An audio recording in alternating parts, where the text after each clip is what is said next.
मतलब ये एक्चुअली मैं भी नहीं कह सकता कि कैसा क्या, मुझे कोई सिलेबस मैंने तो अपना देखा हुआ है, बाकी का पता नहीं ना क्या है। नहीं, कोई कॉम्बिनेशन तो होना चाहिए, मतलब समाजशास्त्र एकदम ऐसी कैसी। सर इकोनॉमिक क्या मतलब समाज शुरू हो रहा है? इसके बाद कौन पढ़ाएगा? आप नहीं पढ़ाएंगे? कौन पढ़ाएगा? वही तो कौन पढ़ाएगा?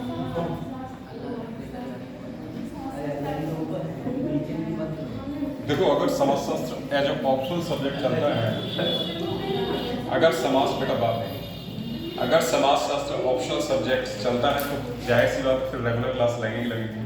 लेकिन सर हमारा ऑप्शन नहीं होगा ना समाजशास्त्र। नहीं तो जिसका नहीं है वो नहीं पढ़ेगा। अगर ये समाजशास्त्र को एक तरीके से इथिक्स की इंटीग्रल पोर्शन पढ़ा देते हैं, अलग बात हो जाएगी। अब उनसे कंफर्म करना है कि किस वे से पढ़ाना चाहते हैं समाजशास्त्र, तो वहाँ से पूछना, बताएंगे। नहीं, समाजशास्त्र में 7 में बोला हमारी कितनी क्लास है बच्चे? मेरा लास्ट क्या है? आज लास्ट फिर समाज किसकी बात?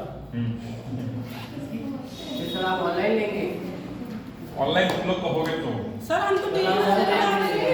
सर हम तो डेली बोलते हैं आपसे। As per your demands. Sir हम तो डेली बोलते हैं डेली अगर बोलेंगे। हाँ ठीक है, तो बोलोगे तो मैं करा दूंगा, मुझे क्या, मुझे नहीं, सर तो पहले का कोई नहीं कर सकते, उन्हें कहा था। बोलो बोलो सर तो बोल रहे थे, हाँ पीछे तो बोला करो, ले लिया सर। बिल्कुल है ही, उसी में करा देंगे। टाइमिंग जो है वो सर 9 बजे रखिएगा। वो बात की बात है, पहले नहीं, मैं आपको बता दे रहा हूँ, बाई अभी- चांस ऐसा कुछ हो तो। अभी नहीं, अभी देखो टाइमिंग का मत सोचो कि कितना होगा, जब उसका प्रोग्राम हो जाएगा, लगना शुरू हो जाएगा तब का तब देखेंगे। फिलहाल अगर ऑनलाइन की डिमांड आएगी तो करा देंगे। नहीं, इसके लिए ये बात कभी मीटिंग में कर दिया है।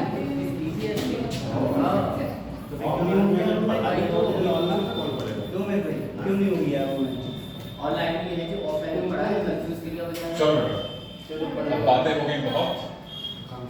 हमें जो आज पढ़ना है वो है सूखा आपदा।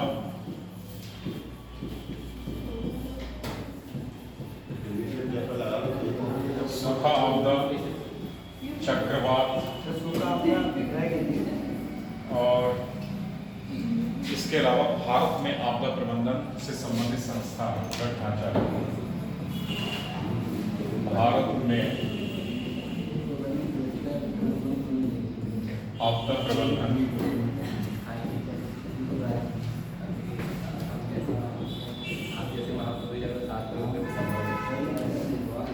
से संबंधित संस्थागत ढांचा। बेटा हमारा आज का ये कवरेज रहेगा, ठीक है। आज हम ये टॉपिक देखेंगे। तो बात करते हैं सूखा। तो सूखा क्या होता है, जरा कोई बताइए, सूखा क्या होता है?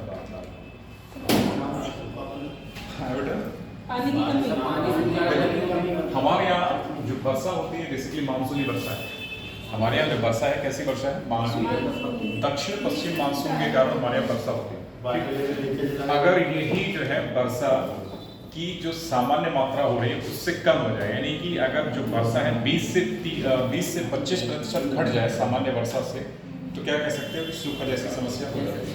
और दूसरी बात जो है इसमें, अगर जो भूमिगत जल है हमारा उसका लेवल घट जाएगा, भूमिगत जल का लेवल घट जाएगा, तो इसको भी क्या बोलोगे? सूखा, ठीक है। और इसमें होता क्या है, बेसिकली जो भूमि में आर्द्रता या नमी होती है वो सूख जाती है। भूमि में क्या होता है, जो आर्द्रता या नमी होती है वो सूख जाती है, जिसकी वजह से जो भूमि में नमी है वो पेड़ पौधों के लिए या हमारी फसलों के लिए उपलब्ध नहीं हो पाती है। तो ये समस्या क्या कहलाती है? सूखा, ठीक। इसके प्रभाव क्या हो जाएंगे? पहली बात, इससे प्रभावित क्षेत्र क्या होगा? इसके जो प्रभावित क्षेत्र होगा बेसिकली जो वृष्टि छाया क्षेत्र बनेंगे वो होंगे पश्चिमी घाट की पूर्वी ढाल, पश्चिमी घाट का पूर्वी किनारा, वो क्या होगा? वृष्टि छाया क्षेत्र, खासतौर से महाराष्ट्र का विदर्भ रीजन जो है वो, और एक तरीके से आंध्र प्रदेश का कुछ भाग, तेलंगाना पठार, ये क्या हो जाएगा? ये सूखा प्रभावित क्षेत्र है। और राजस्थान के अगर उत्तर पश्चिम की बात करोगे तो थार जो मरुस्थल आता है वो भी क्या है? सूखा प्रभावित क्षेत्र। इसके बाद हम बात करें लद्दाख। लद्दाख क्या है बेटा? कोल्ड डेजर्ट, ठीक है। ये भी क्या एक तरीके से सूखा कर सकते। सूखा मतलब ये नहीं कि जो है एक तरीके से वहाँ पे गर्मी ज़्यादा हो, ऐसा कुछ नहीं है। सूखा मतलब एक तरीके से कोल्ड डेजर्ट भी क्या है? हमारा सूखा प्रभावित क्षेत्र होता है, मतलब वहाँ पे भी जल की कमी है, ठीक है। इसके अलावा कुछ क्षेत्र हमारे जो है उत्तर प्रदेश का भी, जैसे बुंदेलखंड का क्षेत्र, मिर्जापुर का क्षेत्र, तो ये सारे के सारे क्या हैं? सूखा प्रभावित क्षेत्र हैं, ठीक है।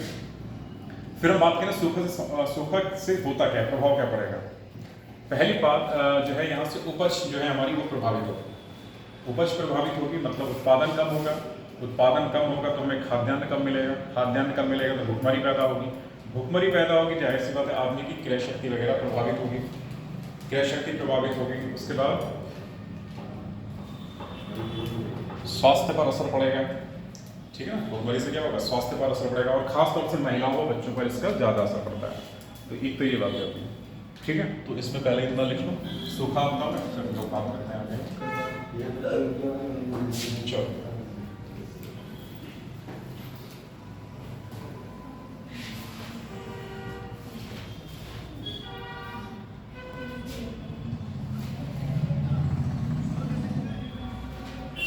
चलो, सूखाओं के बारे में लिखो। यह एक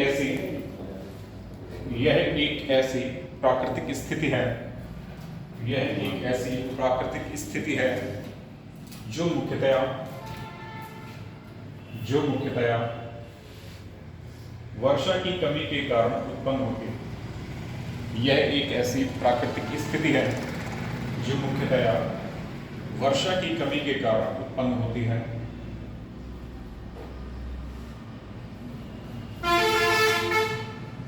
इसके अतिरिक्त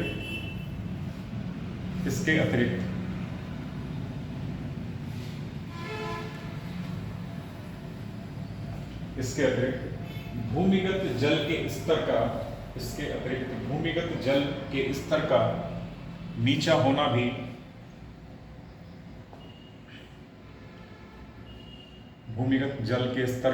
होना भी सूखा की समस्या को जन्म देता है।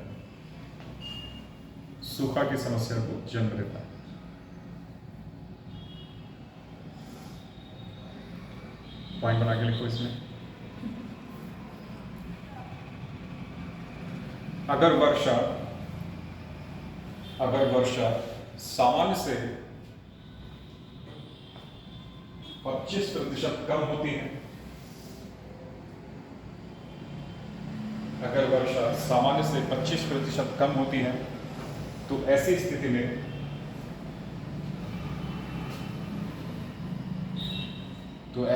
में सूखा की स्थिति उत्पन्न होती है।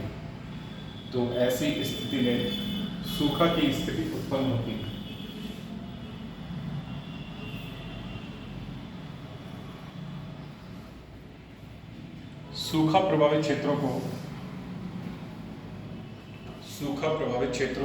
शुष्क क्षेत्र अथवा अर्ध शुष्क क्षेत्र कहा जाता है। देखो बेटा, एक चीज यहाँ पे याद रखना, सूखा प्रभावित क्षेत्रों को शुष्क क्षेत्र या अर्ध शुष्क क्षेत्र कहा जाता है। शुष्क क्षेत्र क्या होगा, जहाँ जो सालाना जो हमारी वर्षा की मात्रा है 50 सेंटीमीटर रेनफॉल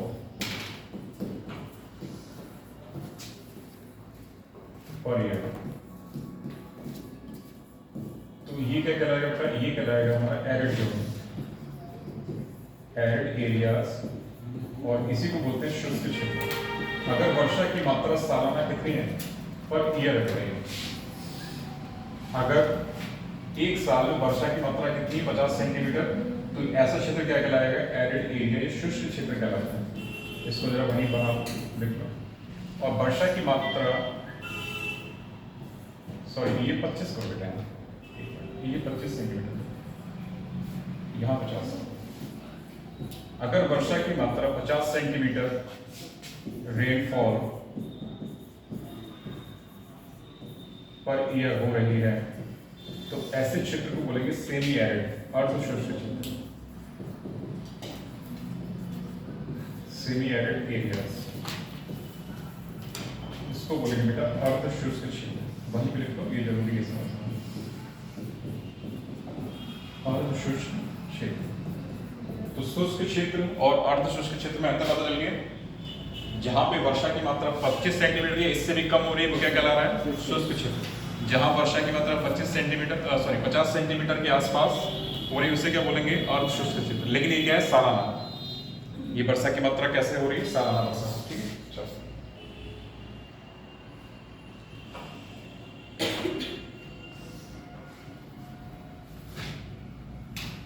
हेडिंग करो, भारत में सूखा के निम्नलिखित प्रकार हैं। ये भारत में सूखा के प्रकार इस तरीके से हेडिंग करो, भारत में सूखा के प्रकार, भारत में सूखा के प्रकार।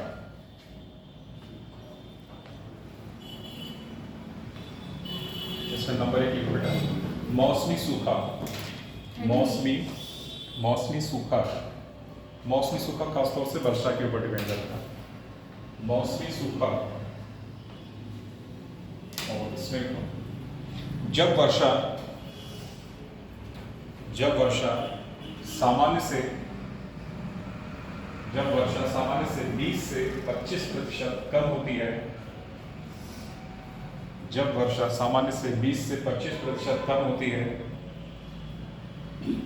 तो उसे मौसमी सूखा कहा जाता है, तो उसे मौसमी सूखा कहा जाता है,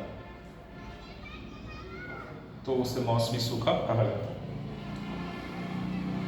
अगला कृषि सूखा, नंबर 2, कृषि सूखा,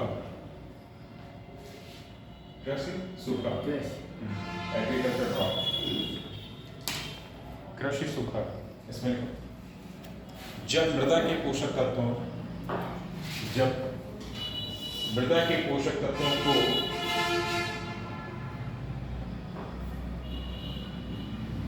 जब मृदा के पोषक तत्वों को आवश्यक जल की मात्रा ना मिल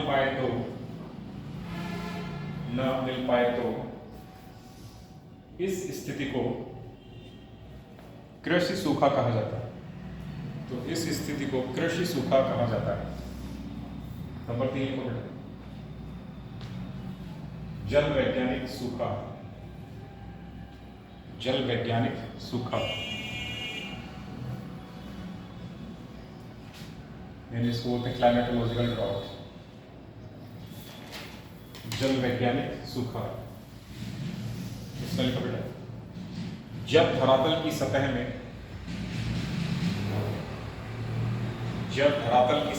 नमी का अभाव हो, जब धरातल की सतह में नमी का अभाव हो और भूमिगत जल का स्तर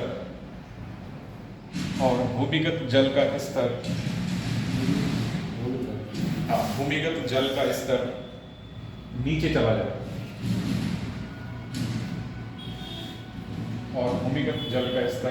जाए, तो इस स्थिति को जलवायु सूखा कहा जाता है,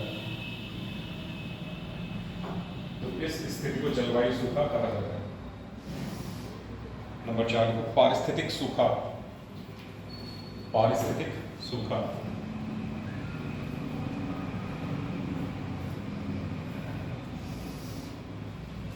पारिस्थितिक सूखा। इसमें लिखो बेटा, पारितंत्र की उत्पादकता में कमी को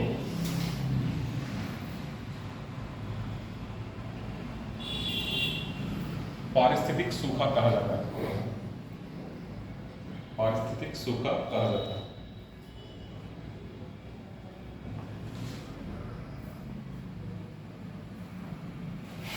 नोट करके लिखो,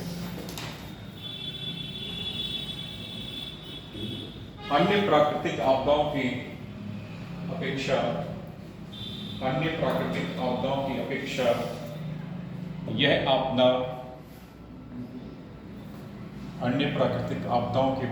यह आपदा धीरे धीरे आती है एवं इसका प्रभाव लंबे समय तक रहता है,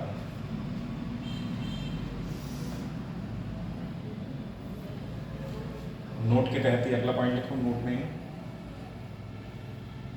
सूखा प्रभावित क्षेत्रों का प्रबंधन करना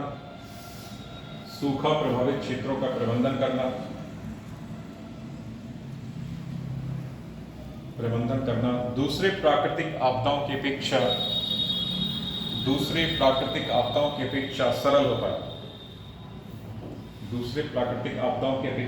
होता है, परंतु इसका प्रभाव सर्वाधिक परंतु इसका प्रभाव सर्वाधिक ग्रामीण क्षेत्रों पर पड़ता है। परंतु इसका प्रभाव सर्वाधिक ग्रामीण क्षेत्रों पर पड़ता है।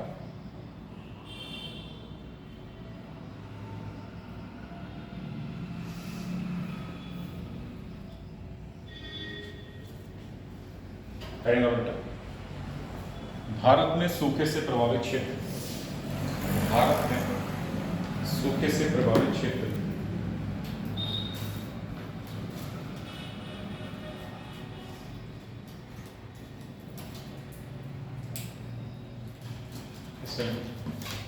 भारत में सूखे का संबंध, भारत में सूखे का संबंध दक्षिण पश्चिम मानसून से है।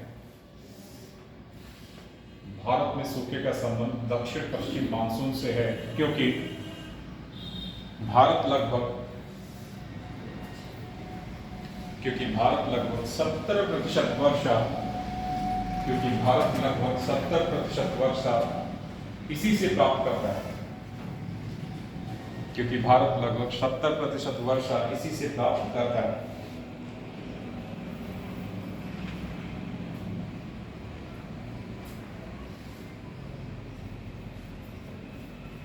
इसी में फिर स्टॉप केवल मानसून में होने वाली अनियमितताओं, मानसून में होने वाली अनियमितताओं तथा इसके मानसून में होने वाली अनियमितताओं तथा इसके कालिक मतलब समय के साथ, कालिक मत करना, कालिक का है लास्ट में क्या बनेगा, तथा इसके कालिक एवं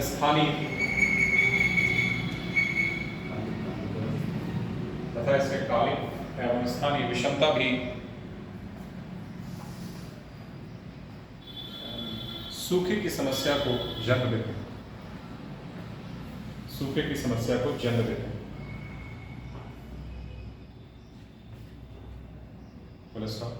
भारत का लगभग 68% भूभाग, भारत का लगभग 68% भूभाग सूखे से प्रभावित है, सूखे से प्रभावित है।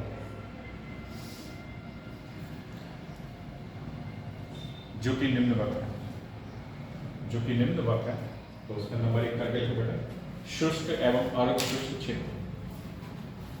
नंबर 1 शुष्क एवं अर्धशुष्क क्षेत्र।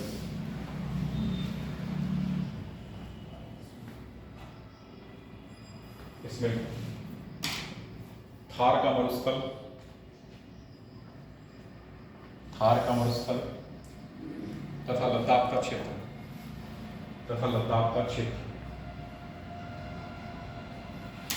नंबर 2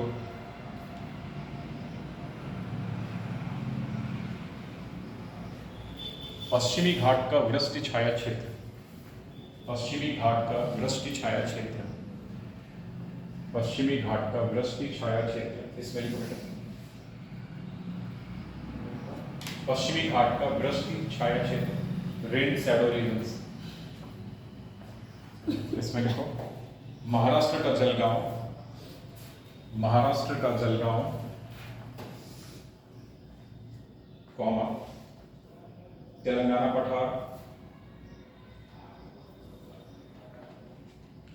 पठार, कॉमा कर्नाटक का उत्तरी भाग इत्यादि, कर्नाटक का उत्तरी भाग इत्यादि। नंबर 3 में लिखो बेटा अन्य क्षेत्र,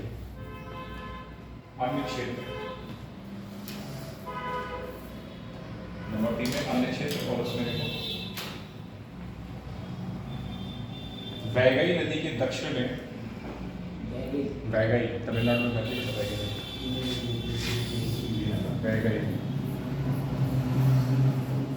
वैगई नदी के दक्षिण में तिरुचिरापल्ली जिला,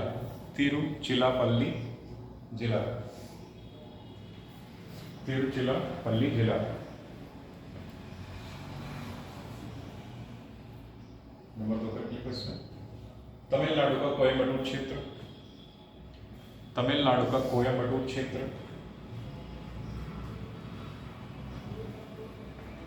अगला उत्तर प्रदेश का मिर्जापुर, उत्तर प्रदेश का मिर्जापुर, कौमा बुंदेलखंड क्षेत्र, उत्तर प्रदेश में बेटा, उत्तर प्रदेश का मिर्जापुर कौमा बुंदेलखंड क्षेत्र। अगला पॉइंट झारखंड का पलामू पठार, झारखंड का पलामू पठार, पश्चिम बंगाल का पुरुलिया जिला, पुरुलिया, पश्चिम बंगाल का पुरुलिया जिला।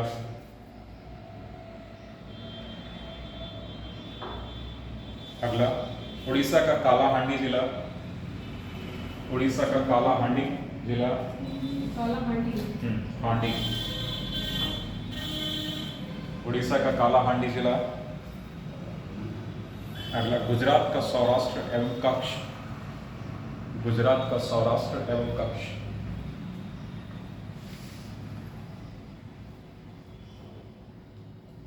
कच्छ।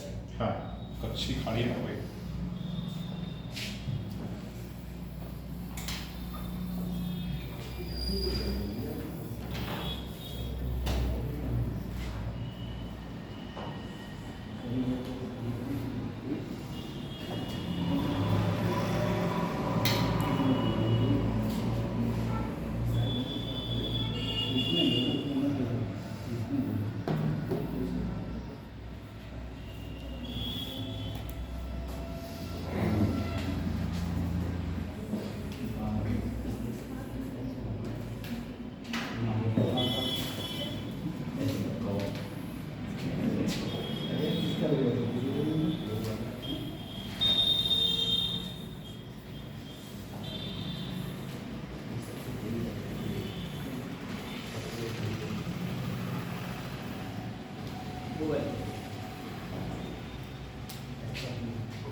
ठीक है, थोड़ा टेढ़ा मेढ़ा बन गया, बना लेना। ये बेटा लद्दाख का क्षेत्र है, बना लेना। ये लद्दाख, ठीक है। ये गुजरात का सौराष्ट्र क्षेत्र है, ये गुजरात का सौराष्ट्र,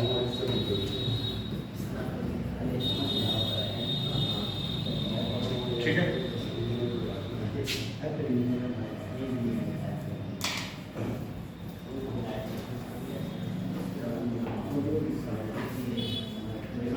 ये बुंदेलखंड का बाबा,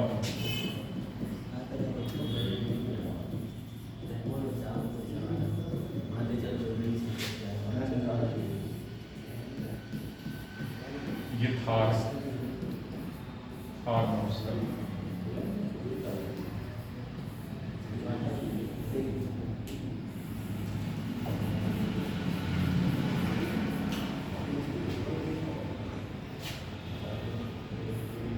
इसमें महाराष्ट्र का क्षेत्र आता है,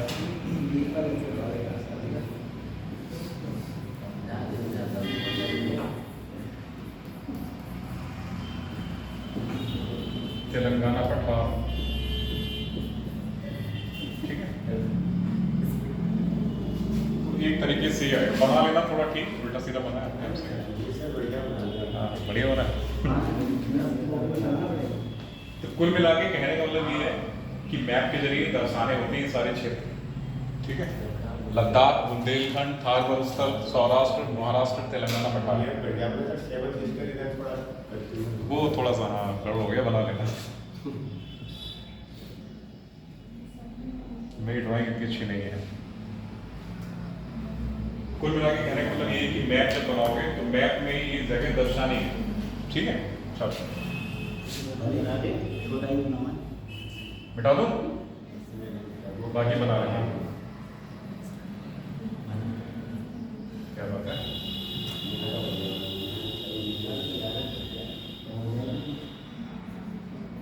मैं कितने अवहेलना करती है। नहीं वो हो गया ना, समझाने के लिए ऐसे बता दिया बात को। कहने का मतलब ये था कि जो भी ये क्षेत्र बनाओगे आप, जो भी अगर कोई भी क्षेत्र वहाँ पे दर्शाओगे तो उसको छोटा सा एक मानचित्र वहाँ बनाना है। मानचित्र बनाने के साथ साथ उसको वहीं दर्शाना है। अगर बाढ़ प्रभावित क्षेत्र लिखना है तो भी एक मानचित्र बनाना है, भूकंप प्रभावित क्षेत्र लिखना है तो भी बनाना है। तो जो भी आपदा पूछी जाए एग्जाम में, उस आपदा से संबंधित जब क्षेत्र दर्शाने होते हैं तो मानचित्र बना के ही दर्शाना, ठीक है, ये काम करना है उसमें। चलो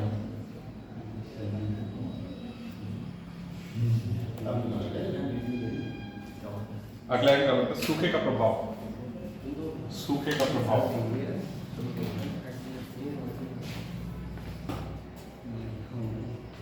देखो बेटा, सबसे इसमें जो बड़ा प्रभाव होगा वो क्या होगा, कृषि पे ही होगा। कैसे बोला था? सूखे का प्रभाव, जो भी सूखे का प्रभाव होगा वो किस पे पड़ेगा, सब सर्वाधिक प्रभाव जो इसका होगा वो क्या होगा, कृषि पे ही पड़ेगा, ठीक है। इसी के बारे में लिखें तो इसमें नंबर 1 करके लिखें, कृषि उत्पादन में कमी। कृषि उत्पादन में कमी। नंबर 2, जब कृषि में कमी होगी तो क्या होगा, खाद्यान्न में कमी होगा। नंबर 2 करके लिखें, खाद्यान्न उत्पादन में कमी। खाद्यान्न उत्पादन में कमी। खाद्यान्न आपूर्ति नहीं होगी तो क्या होगा, महंगाई बढ़ेगी। तो नंबर 3 पे लिखो,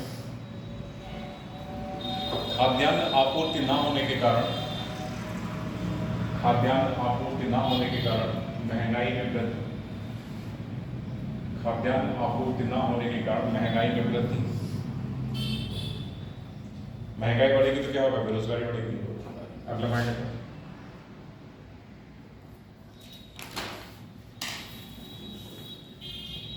महंगाई बढ़ने के कारण,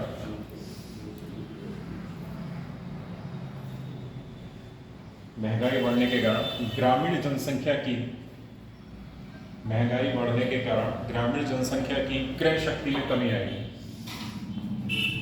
महंगाई बढ़ने के कारण ग्रामीण जनसंख्या की क्रय शक्ति में कमी आएगी। अगला पॉइंट, पोषक आहार में कमी। पोषक आहार में कमी जिससे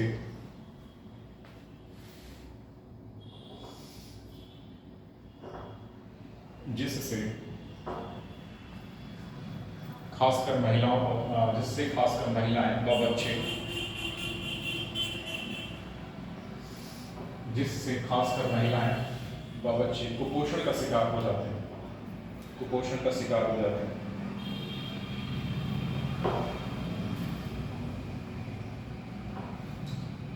अगला पॉइंट,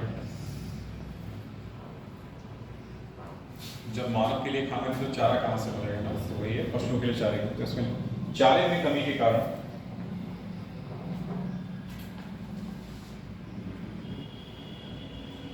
चारे में कमी के कारण मवेशियों की,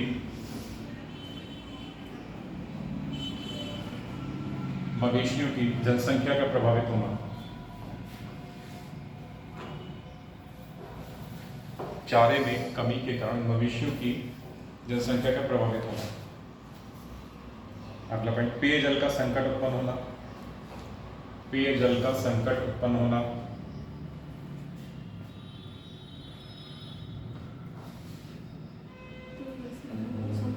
पेयजल का संकट उत्पन्न होना। अगला पॉइंट, पानी पर आधारित फैक्ट्रियों का बंद होना। पेयजल का संकट हो गया। पानी पर आधारित फैक्ट्रियों का बंद होना।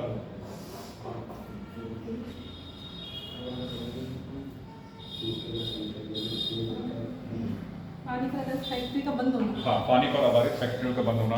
अगला पॉइंट, बढ़ते वित्त बोझ के कारण, बढ़ते वित्त बोझ के कारण किसानों का आत्महत्या करना। बढ़ते वित्त बोझ के कारण किसानों का आत्महत्या करना इत्यादि।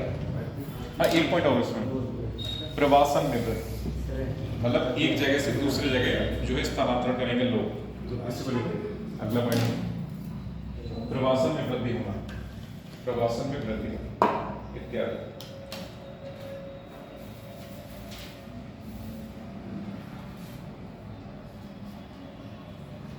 चलो अगला हेडिंग है सूखा प्रबंधन। सूखे की समस्या से मतलब कैसे निपटा जाए, ठीक है। तो सूखा प्रबंधन इसमें लिखो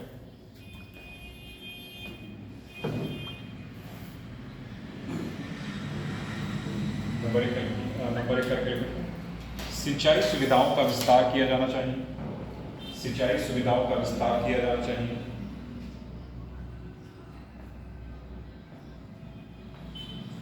सिंचाई सुविधाओं का विस्तार किया जाना चाहिए।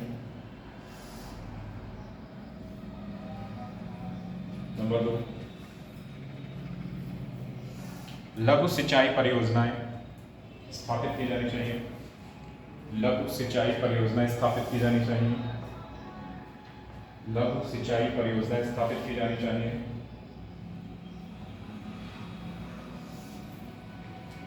नंबर 3, त्वरित सिंचाई विकास कार्यक्रम। त्वरित सिंचाई विकास कार्यक्रम को बढ़ावा दिया जाना चाहिए। त्वरित सिंचाई विकास कार्यक्रम को बढ़ावा दिया जाना चाहिए। सर त्वरित मतलब तेजी से, जल्दी हो जाए।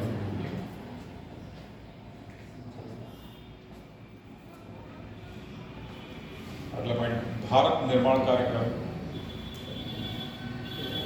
भारत निर्माण कार्यक्रम को लागू किया जाना चाहिए। भारत निर्माण कार्यक्रम को लागू किया जाना चाहिए।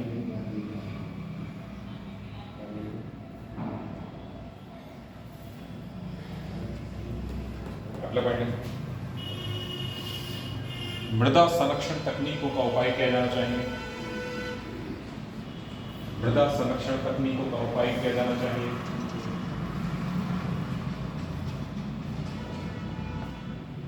मृदा संरक्षण तकनीकों का उपाय किया जाना चाहिए। अगला,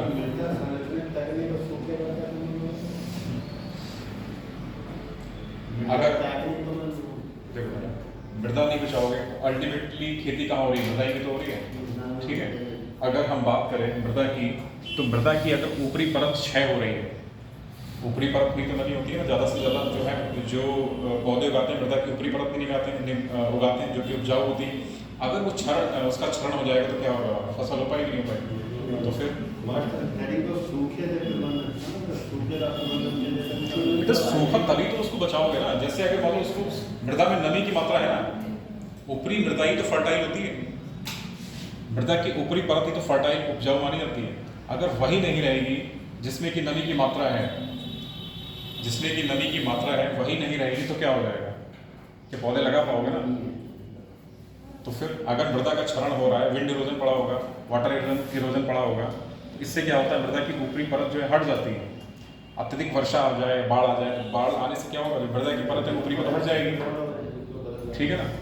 जब वो परत ही हट जाएगी तो उसमें खेती कहाँ से करोगे, ठीक है। तो इसके लिए जरूरी है कि आप मृदा संरक्षण तकनीकों को भी अपनाएं, ठीक है। चलो अगला पॉइंट, निर्वनीकरण को कम किया जाना चाहिए। निर्वनीकरण मतलब वनों की कटाई को कम किया, निर्वनीकरण को कम किया जाना चाहिए। निर्वनीकरण को कम किया जाना चाहिए।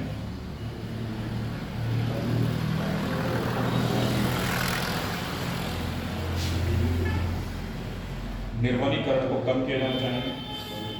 अगला पॉइंट है,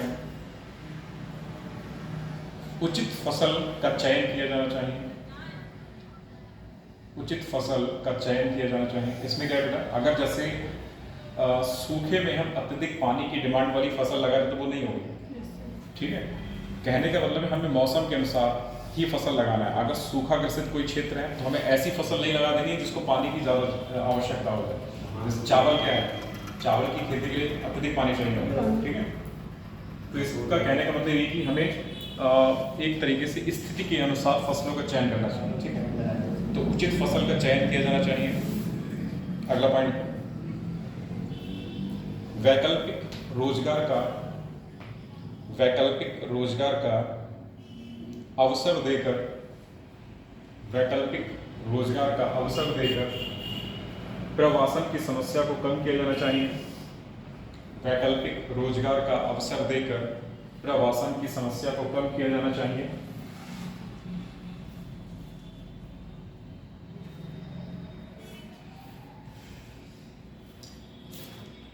अगला रिपोर्ट है, वर्षा जल का संग्रहण किया जाना चाहिए, वर्षा जल का संग्रहण किया जाना चाहिए, वर्षा जल का संग्रहण किया जाना चाहिए।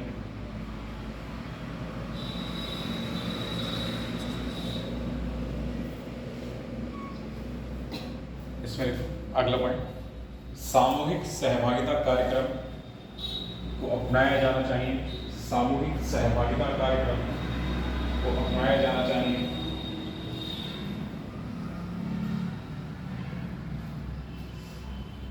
ठीक है, तो ये तो हो गया प्रबंधन किस तरीके से किया जाए। अगला है लिखो बेटा इसमें सुझाव, कि हम क्या क्या सुझाव दे सकते हैं इसमें, सुझाव। तो इसमें नंबर 1 करके जलवायु परिवर्तन के प्रभावों का सटीक आकलन होना चाहिए, जलवायु परिवर्तन के प्रभावों का सटीक आकलन होना चाहिए। नंबर 2, सूखा प्रभावित क्षेत्रों में, सूखा प्रभावित क्षेत्रों में रिमोट सेंसिंग तकनीक का, रिमोट सेंसिंग तकनीक का इस्तेमाल किया जाना चाहिए। सूखा प्रभावित क्षेत्रों में remote sensing, sir remote sensing मतलब रिमोट सेंसिंग तकनीक का, सर सेंसिंग कैसे लिखूं क्या? जो एक, और एक सेंसिंग नहीं, इंग्लिश में लिखो ना इस तरीके से, रिमोट सेंसिंग। ठीक है, तो सूखा प्रभावित क्षेत्रों में रिमोट सेंसिंग तकनीक का इस्तेमाल किया जाना चाहिए।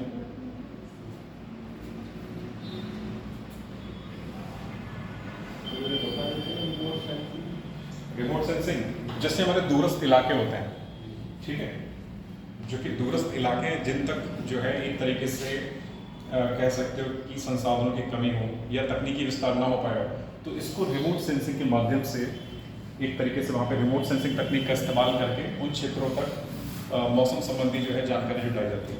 ठीक है, मौसम संबंधी जानकारी जुटाना एक तरीके से रिमोट सेंसिंग तकनीक का वहाँ पे इस्तेमाल होता है। चलो अगला पॉइंट को बेटा, दीर्घकालीन मौसम पूर्वानुमान, दीर्घकालीन मौसम पूर्वानुमान,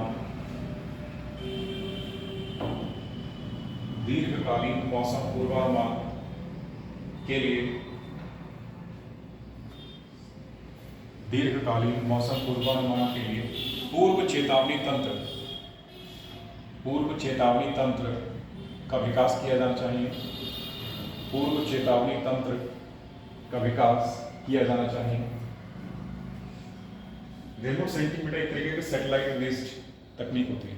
ठीक है, ये भी आता है। रिमोट सेंसिंग क्या होता है? Satellite based technique. ठीक है सर, बजट में 52 सैटेलाइट लॉन्च करने के बाद रिमोट सेंसिंग जो है सैटेलाइट बेस्ड टेक्निक है। और एक तो इसमें जरा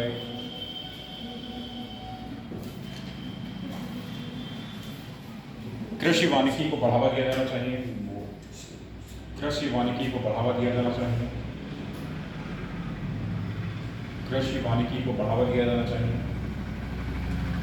अगला पॉइंट, सार्वजनिक वितरण प्रणाली पीडीएस सिस्टम, सार्वजनिक वितरण प्रणाली को मजबूत किया जाना चाहिए। जो राशन की दुकानें होती है ना, राशन कोटे की दुकान जिसको होता है ना, वो सारी की सारी किसमें आती है? सार्वजनिक वितरण प्रणाली। तो सार्वजनिक वितरण प्रणाली को मजबूत किया जाना चाहिए। लास्ट पॉइंट बहुत इंपॉर्टेंट है, प्रत्येक राज्य में सूखाग्रस्त क्षेत्रों के लिए, प्रत्येक राज्य में सूखाग्रस्त क्षेत्रों के लिए, सूखाग्रस्त क्षेत्रों के लिए सूखा मैनुअल, सूखा मैनुअल एवं कोड, सूखा मैनुअल एवं कोड का निर्धारण किया जाना चाहिए। सूखा मैनुअल एवं कोड का निर्धारण किया जाना चाहिए। कोड का मतलब जैसे हम एक तरीके से यहाँ पे अगर कोई डेंजर जोन होता है तो हम उसको क्या कहते हैं? रेड एक तरीके से लाइट से दिखाते हैं। ठीक है, अगर कोई अच्छा मतलब एक तरीके से कह सकते हैं इको फ्रेंडली जोन है तो उसको ग्रीन से दिखा दिया। तो इस तरीके से यहाँ भी एक तरीके से क्या होगा, हमने कोडिंग कर दी, एरिया की पर्टिकुलर कोडिंग कर दी और उसको कोडिंग के माध्यम से जैसे हमने मान लो ए कोड दे दिया, बी कोड दे दिया, तो अगर ए को मान लिया कि सर्वाधिक सूखाग्रस्त क्षेत्र दर्शा दिया, बी को उससे कम दर्शा दिया, तो इस तरीके से क्या करेंगे, इसको कोडिंग दे देंगे प्रॉपर। तो ये कोडिंग सिस्टम का है, ठीक है बेटा। चलो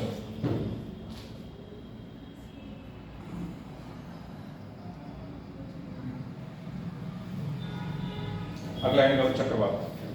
ये वाला चक्रवात, चक्रवात जैसे नहरें निकालना, बांध बनाना, तो ये सिंचाई के प्रबंधन क्या चलता है? सिंचाई के प्रबंधन, सिंचाई के प्रबंधन, हाँ बिल्कुल, नहरें हैं, सिंचाई है, बहुउद्देशीय नदी घाटी परियोजना है, ये सारी की सारी सिंचाई में आती है।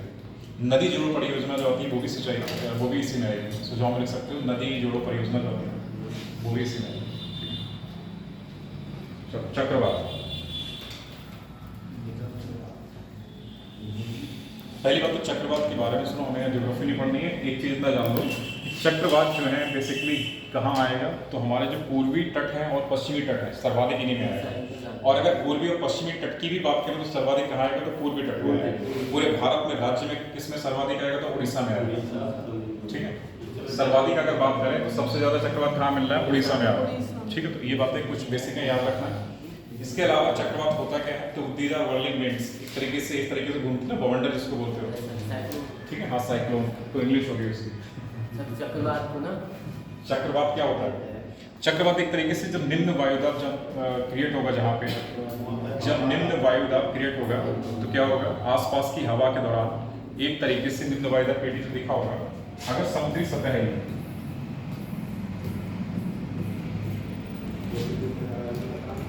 ठीक है ना, तो समुद्र की सतह में ऐसी जगह होती है जहाँ पे निम्न वायुदाब बन जाता है, ठीक है। निम्न वायुदाब बनता है और पानी जो है यहाँ पे सरफेस का जो पानी है वो गर्म हो जाता है, सरफेस का पानी गर्म हो जाता है, और यही जो पानी है ये हवाओं के माध्यम से एक हवादार आकृति ले लेता है, जिसको क्या संज्ञा दी जाती है, चक्रवात। और इनकी जो गति होती है वो काफी तीव्र होती है, जो कि तट के क्षेत्रों की ओर अग्रसर होती है। 100 किलोमीटर प्रति घंटा या इससे भी ज़्यादा 200 किलोमीटर प्रति घंटा, ये इनकी अलग अलग तीव्रता होती है, ठीक है। तो ये याद रखना है। कौन सा आया था, दाना, दाना आया, दाना चक्रवात आया। चलो इस वाले को विश्व के 6 सबसे खतरनाक चक्रवात प्रभावित, विश्व के 6 सबसे खतरनाक चक्रवात प्रभावित, विश्व के 6 सबसे खतरनाक चक्रवात प्रभावित क्षेत्रों में हिंद महासागर का भी क्षेत्र आता है, हिंद महासागर का भी क्षेत्र आता है।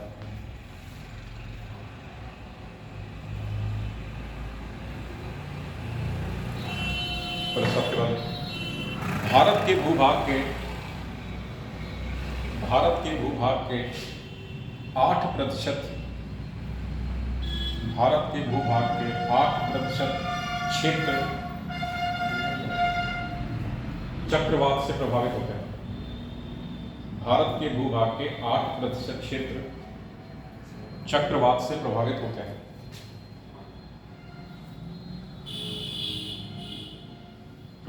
अगला पॉइंट है, भारत में चक्रवात से सर्वाधिक प्रभावित होने वाला राज्य, भारत में चक्रवात से सर्वाधिक प्रभावित होने वाला राज्य उड़ीसा है।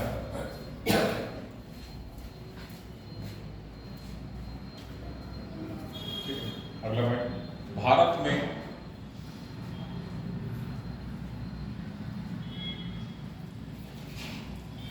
आने वाले चक्रवात उष्णकटिबंधीय चक्रवात कहलाते हैं। भारत में आने वाले चक्रवात उष्णकटिबंधीय चक्रवात कहलाते हैं, जो कि अप्रैल से मई और सितंबर से अक्टूबर, जो कि अप्रैल से मई और सितंबर से अक्टूबर में अधिक आते हैं, जो कि अप्रैल से मई और सितंबर से अक्टूबर के दौरान अधिक आते हैं, के दौरान अधिक आते हैं।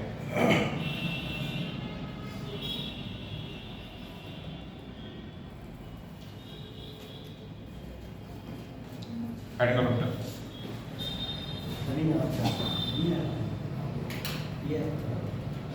यह है, सीधे लिखो, पैराग्राफ बदल के लिखो। चक्रवात निम्न तरीके से आपदा का रूप लेते हैं। चक्रवात निम्न तरीके से आपदा का रूप लेते हैं।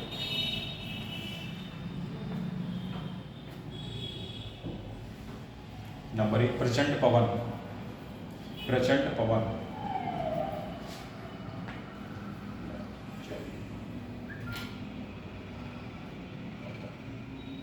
इसमें चक्रवात के समय पवनों की गति सामान्यतः 100 किलोमीटर प्रति घंटा 100 किलोमीटर प्रति घंटा होती है, जो कि बढ़कर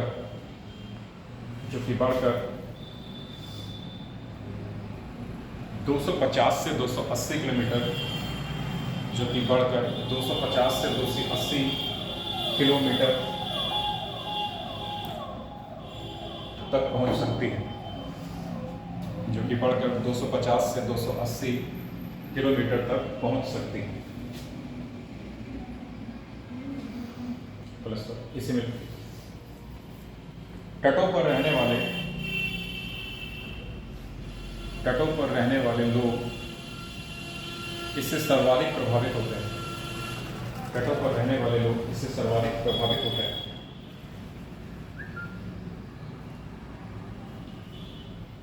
नंबर 2 का तूफानी तरंग।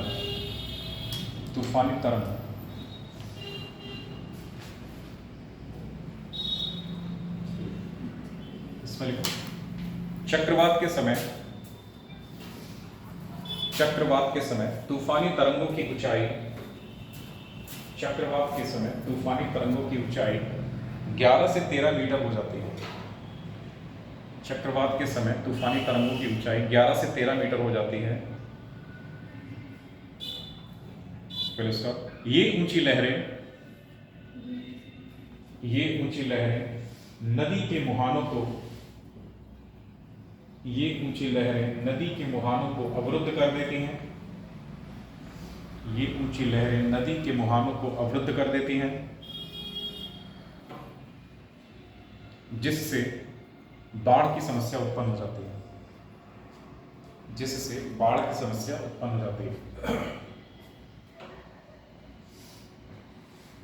नंबर 3, भारी वर्षा। चक्रवात इसमें वर्षा भी होती है, ठीक है। तो भारी वर्षा इसमें चक्रवात के समय कपासी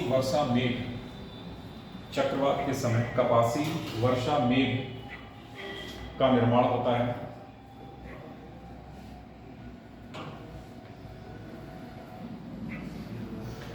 जिसके कारण गरज के साथ मूसलाधार बारिश होती है।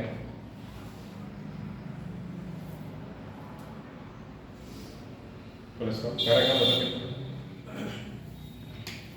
इन कारणों के कारण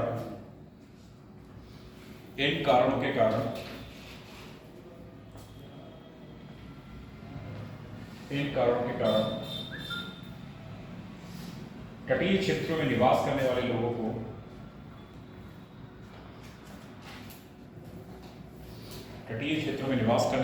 को जन माल की व्यापक हानि होती है।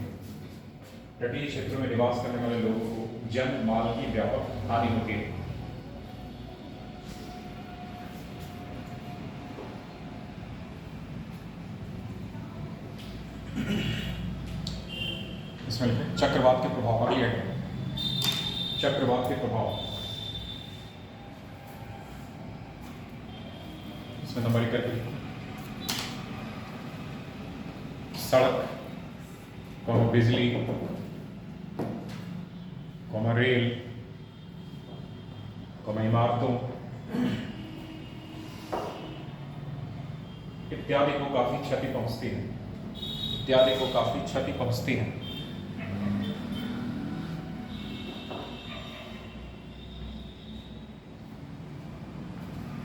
नंबर 2, वनस्पतियों का ह्रास होता है, वनस्पतियों का ह्रास होता है, वनस्पतियों का ह्रास होता है। नंबर 3, तटीय क्षेत्रों में निवास करने वाले लोग, तटीय क्षेत्रों में निवास करने वाले लोग प्रवासन को मजबूर हो जाते हैं, तटीय क्षेत्रों में निवास करने वाले लोग प्रवासन को मजबूर हो जाते हैं।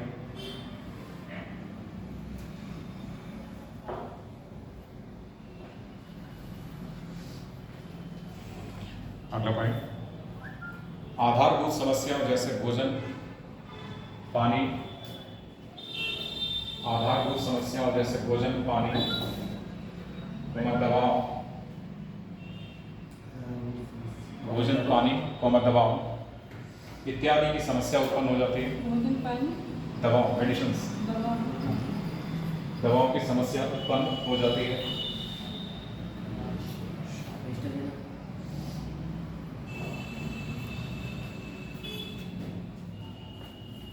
अगला पॉइंट, समुद्री जल के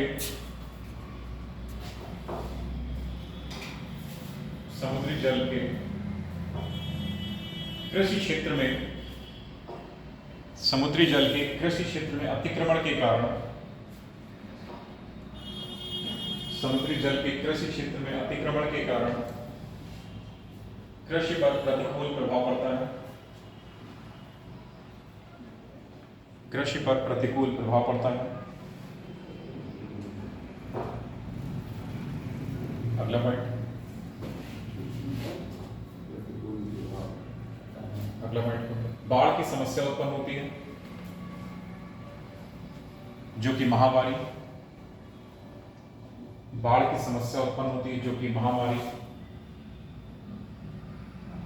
लाने का कारण बनती है, जो कि महामारी लाने का कारण बनती है। अगला इंडिकेटर, चक्रवात प्रबंधन, चक्रवात प्रबंधन।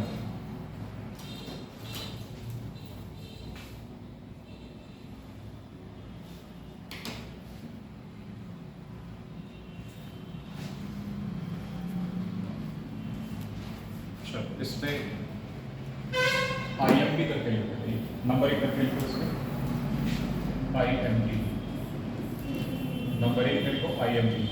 इसकी फुल फॉर्म लिखो, Indian metrological department, Indian metrological department, metrological department.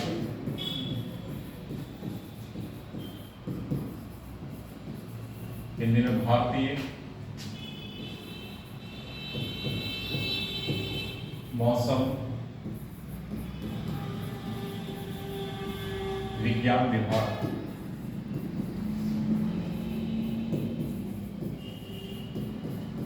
IMD कहते हैं इसको, IMD फुल फॉर्म लिखो, इंडियन मेट्रोलॉजिकल डिपार्टमेंट, हिंदी में लिखो ब्रैकेट में भारतीय मौसम विज्ञान विभाग के अनुसार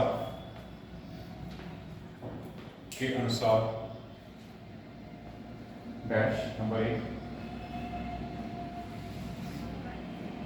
पूर्व चेतावनी तंत्र को विकसित किया जाना चाहिए, पूर्व चेतावनी तंत्र को विकसित किया जाना चाहिए। नंबर 2,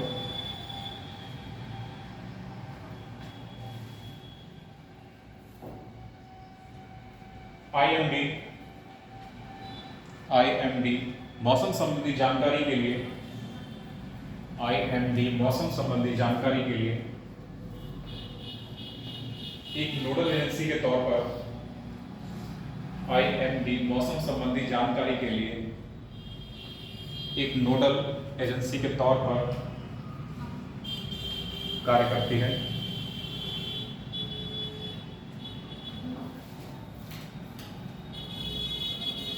मौसम संबंधी जानकारी के लिए कार्य करती है।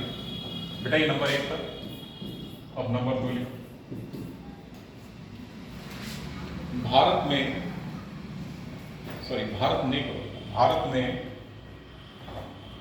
चक्रवात जोखिम शमन प्रोजेक्ट, भारत में चक्रवात जोखिम शमन प्रोजेक्ट बनाया है। भारत में चक्रवात जोखिम शमन मतलब कम करना, शमन प्रोजेक्ट बनाया है, जिसके तहत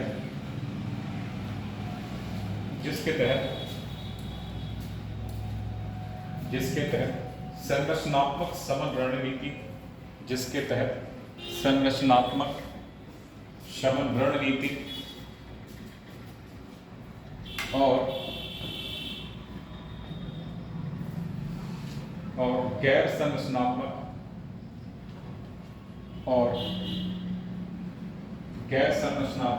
शमन रणनीति को शामिल किया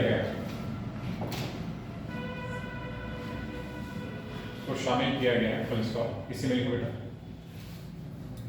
यह सभी 13 तटीय राज्यों और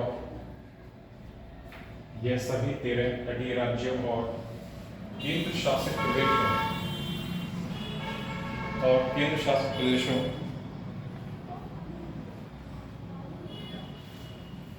में लागू है।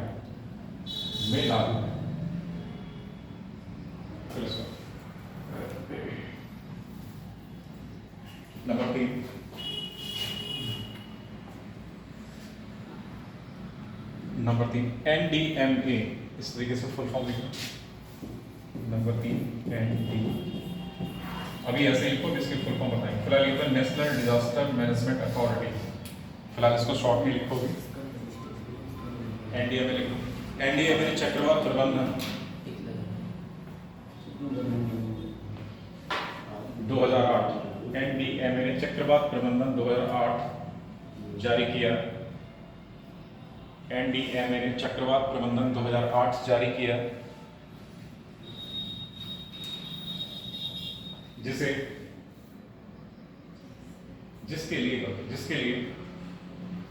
लिए 2012 तक की अवधि निर्धारित की गई थी, जिसके लिए 2012 तक की अवधि निर्धारित की गई थी। Full stop. हालांकि वर्तमान में इसे बढ़ाकर, वर्तमान में इसे बढ़ा दिया गया, फुल स्टॉप।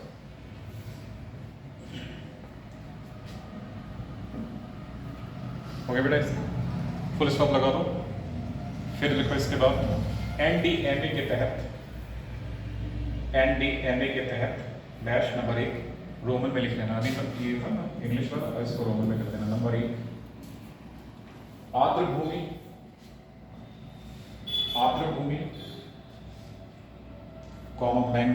मैंग्रोव क्षेत्र का, मैंग्रोव क्षेत्र का मानचित्रण किया जाना चाहिए। मैंग्रोव क्षेत्र का मानचित्रण किया जाना चाहिए। नंबर 2, चक्रवात आपदा सूचना प्रणाली, की स्थापना की जानी चाहिए। चक्रवात आपदा सूचना प्रणाली की स्थापना की जानी चाहिए। नंबर 3, चक्रवात ग्रसित क्षेत्रों में लोगों को जागरूक किया जाना चाहिए। चक्रवात ग्रसित क्षेत्रों में लोगों को जागरूक किया जाना चाहिए।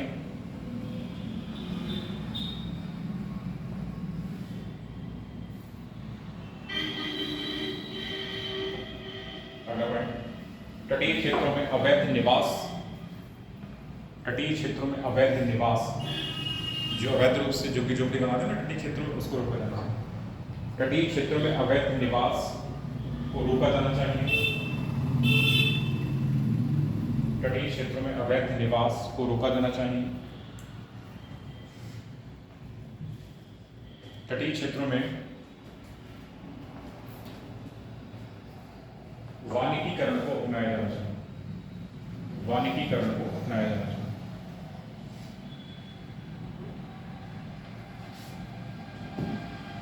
ठीक है, तो ये तो था बेटा चक्रवात। चक्रवात और उसका मैनेजमेंट कैसे होगा। ठीक, अब हमारा जो आ रहा है ये वाला टॉपिक है भारत में आपदा प्रबंधन से संबंधित संस्थागत ढांचा। लेकिन इससे पहले एक चीज है सेंडाई फ्रेमवर्क। इससे पहले एक चीज आ रही है सेंडाई फ्रेमवर्क। तो हेडिंग डाल बेटा सेंडाई फ्रेमवर्क। Sendai framework.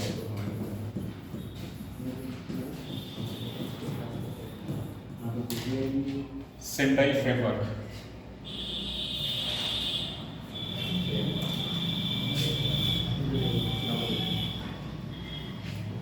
ये किससे संबंधित है। डिजास्टर रिस्क रिडक्शन, मतलब एक तरीके से आपदा के जोखिम को कम करने से संबंधित है। किससे संबंधित है बेटा, आपदा के जोखिम को कम करने से। आपदा के जोखिम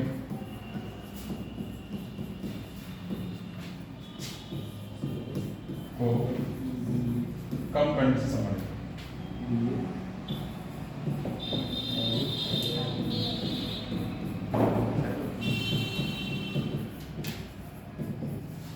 ठीक है, और इसकी जो समय सीमा है इसे कब से कब तक अपनाया गया है। तो सेंडाई फ्रेमवर्क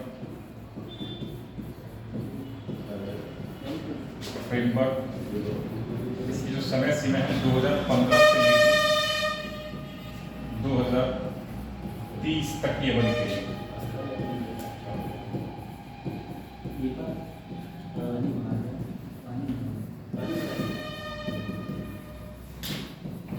ठीक है बेटा, तो 2015 से लेकर 2030 तक की अवधि के लिए सेंडाई फ्रेमवर्क को अपनाया गया, जो कि आपदा प्रबंधन या आपदा के जोखिम को कम करने से संबंधित एक अंतरराष्ट्रीय सम्मेलन या समझौता है। ये बेटा अंतरराष्ट्रीय सम्मेलन या समझौता है जो कि आपदा के जोखिम को कम करने से संबंधित है। ठीक, और इसमें एक चीज और लिखो, भारत इसका हस्ताक्षरकर्ता देश है। क्या हो जाएगा इसका, भारत इसका हस्ताक्षर करता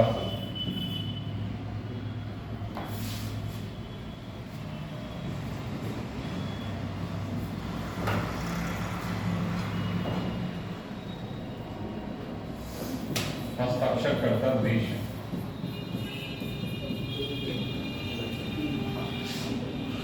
इसी में अगला पॉइंट लिखो बेटा, यह सदस्य देशों पर अबाध्यकर है। यह सदस्य देशों पर अबाध्यकर है। सदस्य देशों का, यह सदस्य देशों पर अबाध्यकर, नॉन लीगली बाइंडिंग। लिख लो।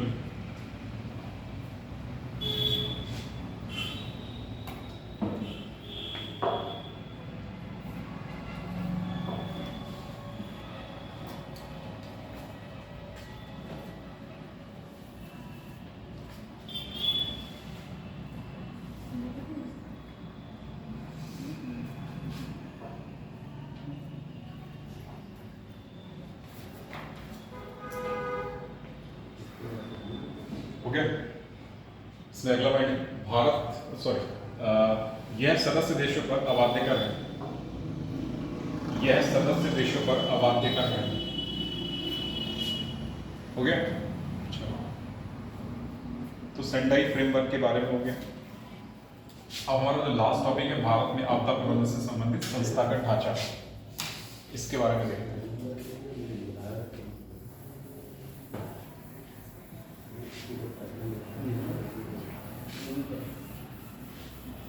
देखो बेटा, एक एक्ट बना था भारत में, आपदा प्रबंधन अधिनियम।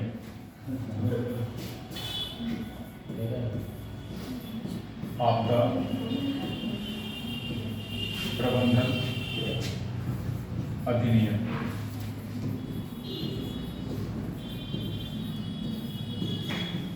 2005, डिजास्टर मैनेजमेंट एक्ट, डिजास्टर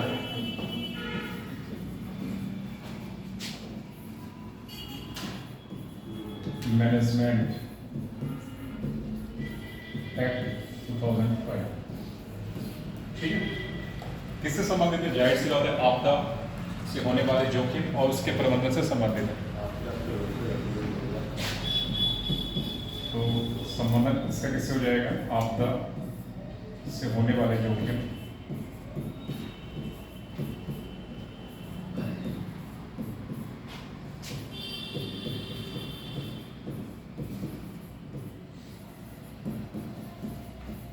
और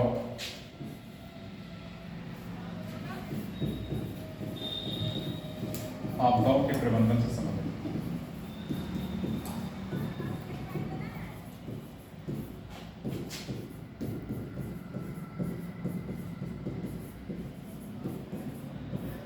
ठीक है बेटा?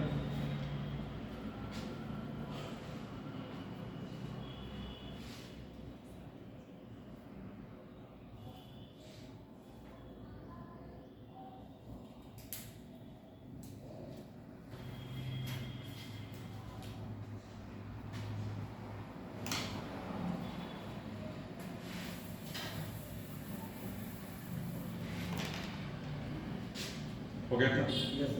इसके बाद अभी मत लिखना, जो इधर लिख रहा हूँ उसको पहले समझना। उसका जो DMA यानी डिजास्टर मैनेजमेंट एक्ट, इसको शॉर्ट में मैंने लिख दिया DMA, डिजास्टर मैनेजमेंट एक्ट। ठीक है, 2005। इसी के प्रावधानों के तहत जिनका गठन हुआ उसकी बात कर लेते हैं पहले। इसी के प्रावधानों के तहत NDMA का गठन हुआ, NDMA का गठन हुआ, SDMA का गठन हुआ और DDMA का गठन हुआ। ठीक है बेटा? इसी के प्रावधानों के तहत किसका गठन हुआ है? NDMA का गठन हुआ है, SDMA का गठन हुआ है और DDMA का गठन हुआ है। तो NDMA यहाँ पे क्या है? नेशनल डिजास्टर मैनेजमेंट अथॉरिटी, राष्ट्रीय आपदा प्रबंधन प्राधिकरण। ठीक है, और SDMA क्या है? स्टेट डिजास्टर मैनेजमेंट अथॉरिटी, राज्य आपदा प्रबंधन प्राधिकरण। ये क्या है बेटा? डिस्ट्रिक्ट डिजास्टर मैनेजमेंट अथॉरिटी, जिला आपदा प्रबंधन प्राधिकरण। ठीक है, तो पहली बात यहाँ इसमें लिखना नहीं बेटा। इसका यहाँ पे चेयरपर्सन कौन होगा? इसका चेयरपर्सन कौन होगा? तो इसका चेयरपर्सन होगा बेटा PM। तो यहाँ पे इसका चेयरपर्सन यानी एक्स ऑफिशियल चेयरपर्सन का कौन हो जाएगा? पदेन अध्यक्ष। ऐसे लिखो इसका पदेन अध्यक्ष।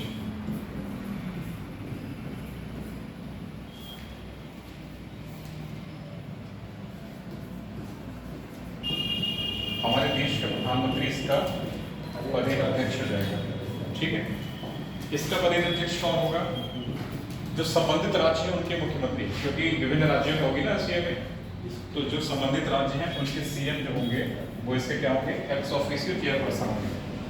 DDMA का जो चेयरपर्सन होगा वो कौन होगा? डिस्ट्रिक्ट मजिस्ट्रेट यानी DM होगा, जिलाधिकारी। SDMA में गवर्नर नहीं आ सकते? नहीं, केवल CM आएगा। ठीक है, प्रशासन के 3 ही मुखिया होते हैं, केंद्र में PM, राज्य में CM और जिले में DM। ठीक, तो DDMA का जो चेयरपर्सन है वो कौन हो जाएगा? DM। SDMA का चेयरपर्सन कौन हो जाएगा? CM। और NDMA का चेयरपर्सन कौन हो जाएगा? PM। ठीक है, अब बात करते हैं इसमें सदस्यों की संख्या क्या हो जाएगी? सदस्य संख्या अगर बात करें,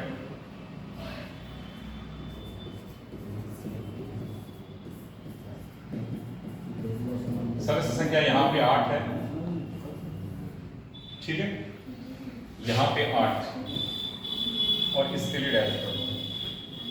ठीक, 8 है। ठीक है बेटा, और यहाँ पे कितनी है? 8 है और यहाँ पे डैश। ठीक, और जो इसके सदस्य हैं उनका दर्जा किसके बराबर होगा? अगर हम इसके 22 चेयरमैन की बात करें, इसका जो अध्यक्ष हो जाएगा वो क्या हो जाएगा, इसका अध्यक्ष तो पीएम हो गया, इसका एक उपाध्यक्ष भी होगा, ठीक है, इसका एक उपाध्यक्ष होगा, तो उपाध्यक्ष का दर्जा बेटा किसके बराबर होगा, कैबिनेट मंत्री के बराबर होगा। अगर इसका उपाध्यक्ष जो होगा एनडीएमए का, तो एनडीएमए के उपाध्यक्ष का दर्जा किसके बराबर होगा, कैबिनेट मंत्री के बराबर होगा। इसके बाकी सदस्यों का जो दर्जा होगा वो किसके बराबर होगा, वो होगा राज्य मंत्री के बराबर होगा, ठीक है। तो इसमें भी लोग यहाँ पे याद रखना है। चलो इसमें पहले लिख लो, फिर उसके बाद सही ऐसे बना ले रहे हैं। चलो बनाओ चलो।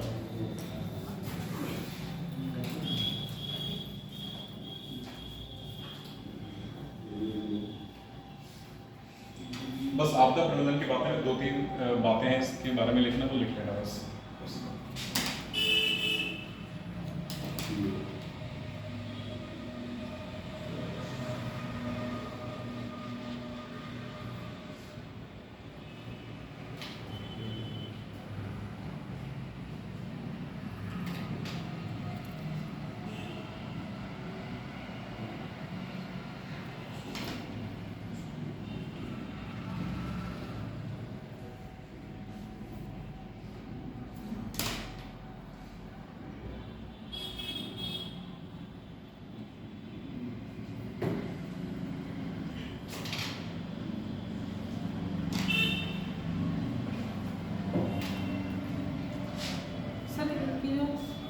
Full form है, उनका जो दर्जा होगा वो कैबिनेट मंत्रियों के बराबर है।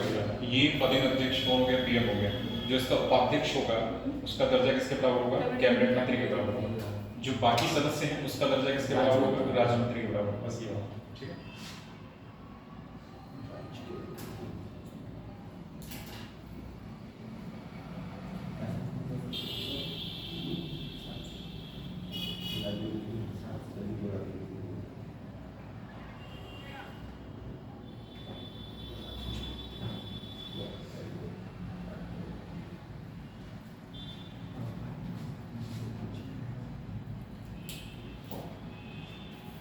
और यहीं पे याद रखना बेटा, एनडीआरएफ का गठन भी हो रहा है इसी के प्रावधानों के तहत।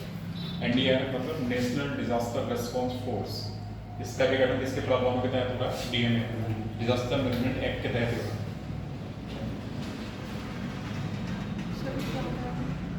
अभी लिखाएंगे उसके बारे में लिखाएंगे। हाँ, एनडीआरएफ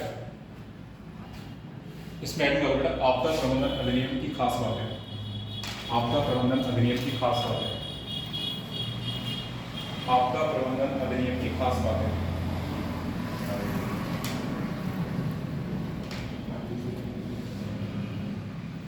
अधिनियम के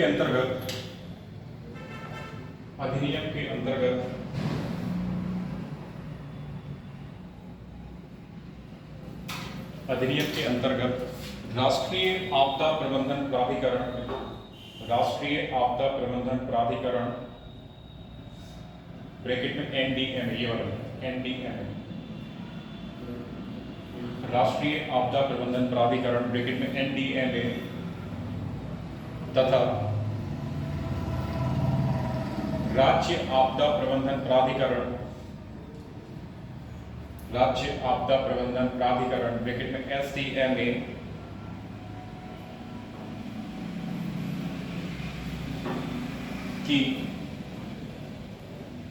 की संस्थागत ढांचे के रूप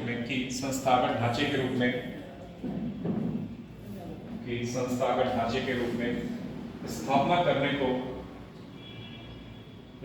करने को अनिवार्य बनाया गया है।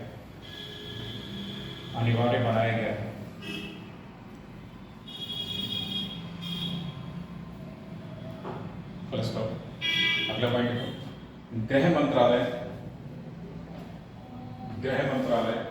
के आपदा प्रबंधन प्रखंड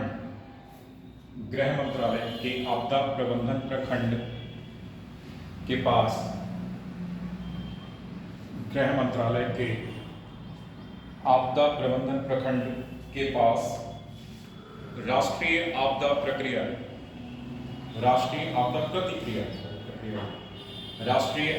प्रतिक्रिया के समान परिचालन की जिम्मेदारी है। राष्ट्रीय आपदा प्रतिक्रिया के समान परिचालन की जिम्मेदारी है। कहने का मतलब है कि ये जो सारे डीएमए बना, एनडीएमए बना, एसडीएम बना, ये किसके अधीन काम कर रहे हैं? गृह मंत्रालय। ठीक है, तो गृह मंत्रालय इनको क्रियान्वित कर रहा है। राष्ट्रीय आपदा प्रतिक्रिया के समान परिचालन की जिम्मेदारी है। यह संबंधित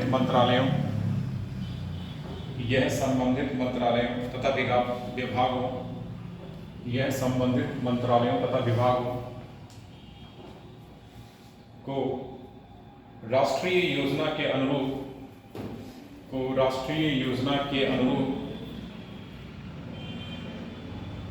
अपनी स्वयं की योजनाएं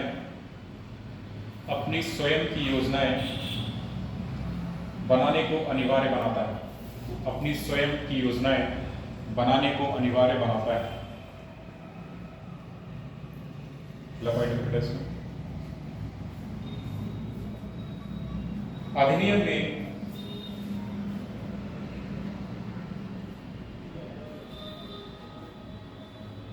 अधिनियम में वित्तीय व्यवस्थाओं का भी प्रावधान किया गया है।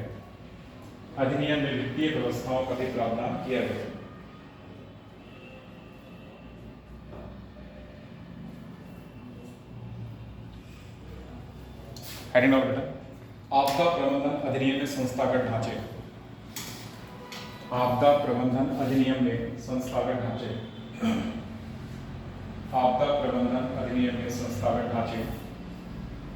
और उसमें नंबर ए पॉइंट बुला के लिखो एनडीएमए।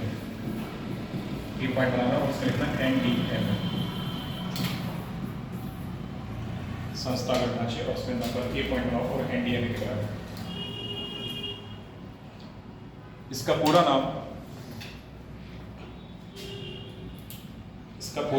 राष्ट्रीय आपदा प्रबंधन प्राधिकरण है। राष्ट्रीय आपदा प्रबंधन प्राधिकरण है।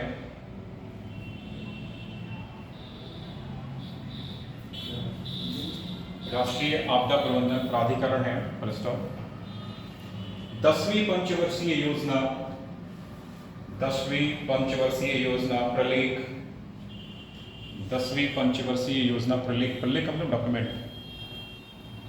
10वीं पंचवर्षीय योजना प्रलेख में पहली बार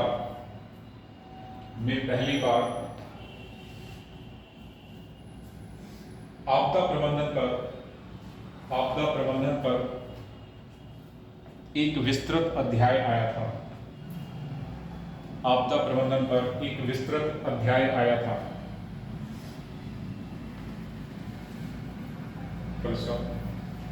12वें वित्त आयोग ने भी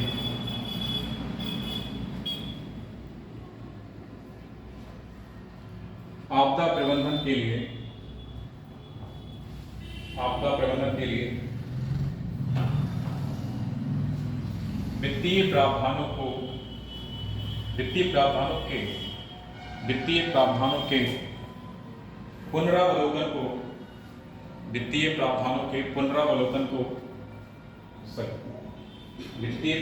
के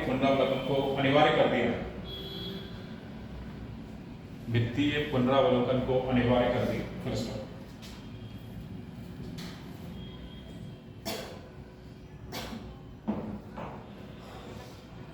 पैराग्राफ नंबर 1, राष्ट्रीय प्राधिकरण अधिनियम।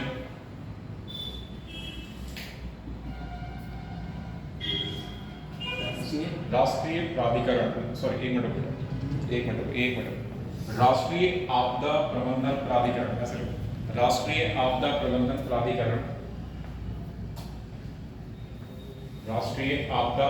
प्राधिकरण का गठन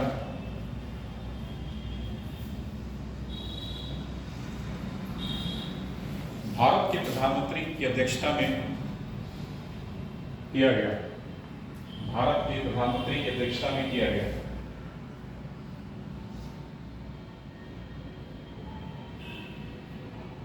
तथा संबंधित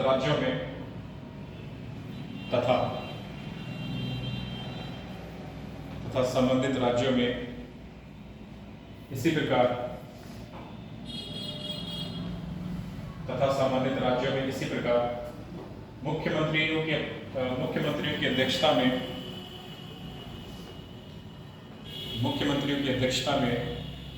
राज्य आपदा प्रबंधन प्राधिकरण का गठन किया गया।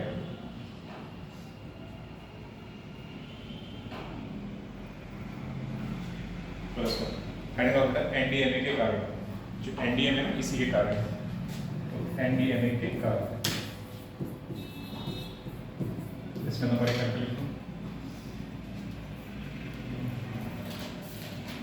आपदा प्रबंधन नीतियों का निर्धारण करना, आपदा प्रबंधन नीतियों का निर्धारण करना, आपदा प्रबंधन नीतियों का निर्धारण करना। नंबर 2, राष्ट्रीय योजना की स्वीकृति देना, राष्ट्रीय योजना की स्वीकृति देना।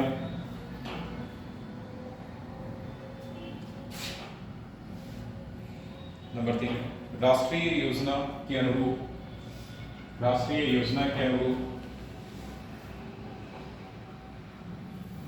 भारत सरकार के विभागों एवं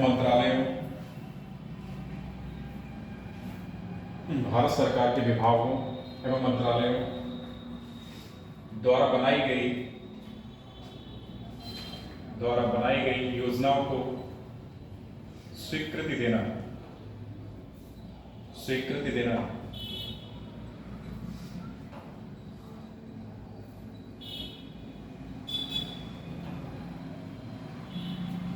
अगला पॉइंट, राज्य प्राधिकरणों द्वारा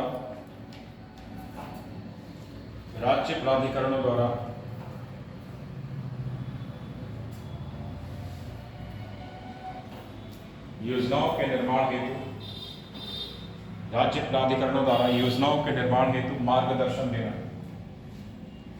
राज्य प्राधिकरण द्वारा योजनाओं के निर्माण हेतु मार्गदर्शन देना।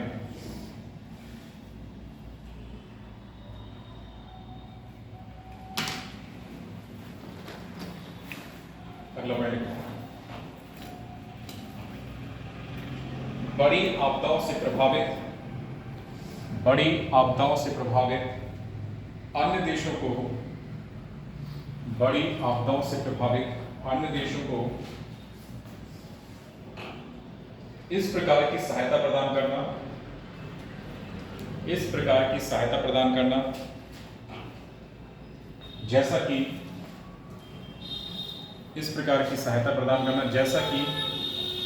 केंद्र सरकार तय करे।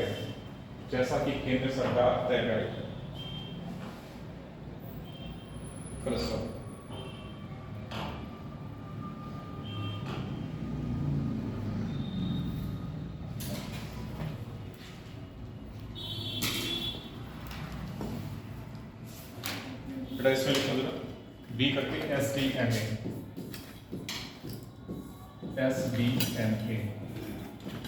राज्य आपदा प्रबंधन प्राधिकरण।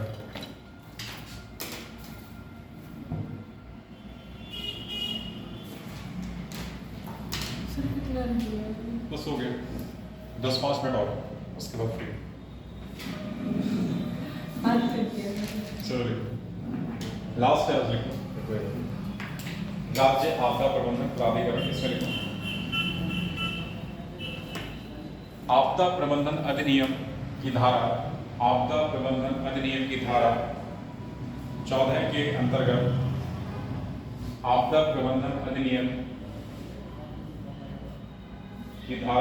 अंतर्गत प्रत्येक राज्य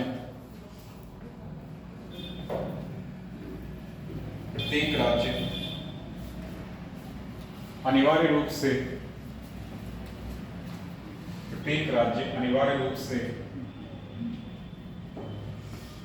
राज्य आपदा प्रबंधन प्राधिकरण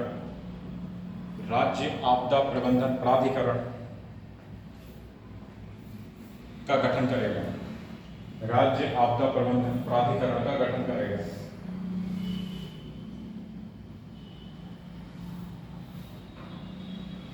ठीक, SDMA का अध्यक्ष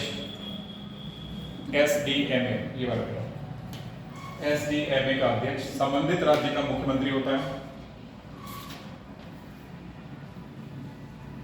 SDMA का अध्यक्ष संबंधित राज्य का मुख्यमंत्री होता है। Full stop.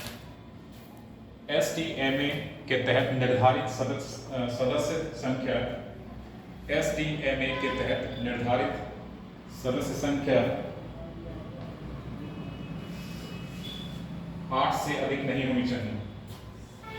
निर्धारित सदस्य संख्या 8 से अधिक नहीं होनी चाहिए।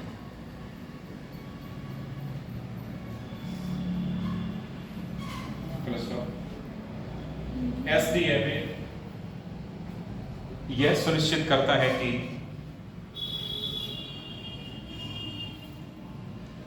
SDMA यह सुनिश्चित करता है कि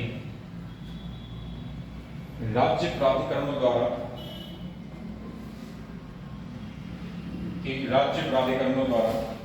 निर्धारित रूप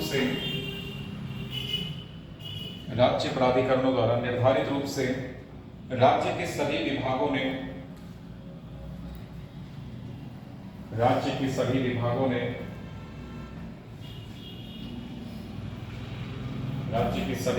ने आपदा प्रबंधन योजनाएं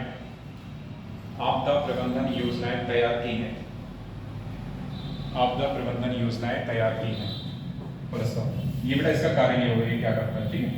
नंबर सी को DDMA, सी आएगा बेटा DDMA, district disaster management authority.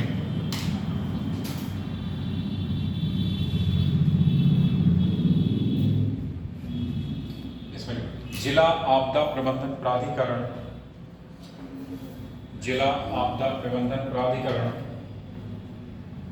का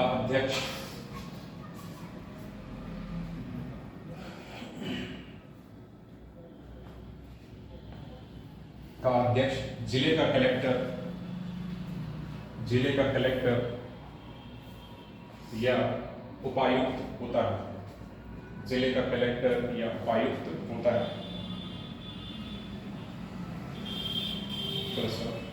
क्षेत्र का निर्वाचित प्रतिनिधि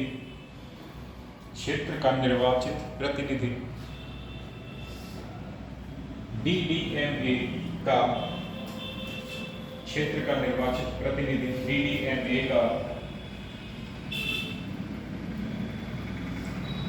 पदे सह अध्यक्ष के रूप में सदस्य होता है।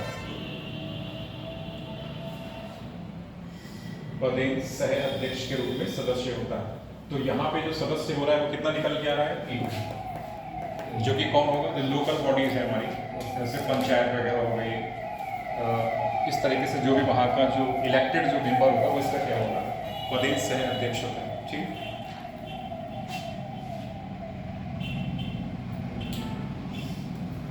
अगला एक डॉक्टर NDRF। आज 2 मिनट पूरे हो गए।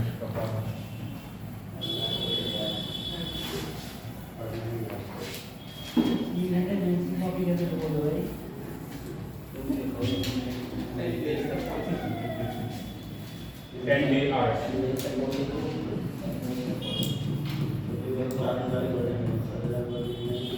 पहले इसके फुल फॉर्म में कपड़ा क्रिकेट में national disaster response force. Homework क्या है इसमें होने वाला है, होमवर्क क्या है, होमवर्क दे दूंगा तो मैं मिलना नहीं कहीं से फिलहाल के। होमवर्क में दे भी दूंगा तो मैं मिलना नहीं, मिलेगा लेकिन इस तरीके से नहीं मिलेगा, लेकिन इस तरीके से नहीं मिलेगा। समस्या यही हो जाएगी। NCERT में रहेगी, NCERT में मिलेगा, मैं ये नहीं कह रहा नहीं मिलेगा, पर जिस तरीके से मैं लिखा रहा हूँ उस तरीके से नहीं मिलेगा। ये अंतर पड़ जाएगा। जितना लिखाना है, जितना जरूरी है उतना तो नहीं मिलेगा, बस फर्क ही होगा। तो national disaster response force, national disaster response force, राष्ट्रीय आपदा अनुक्रिया बल, हिंदी में कहते हैं बेटा राष्ट्रीय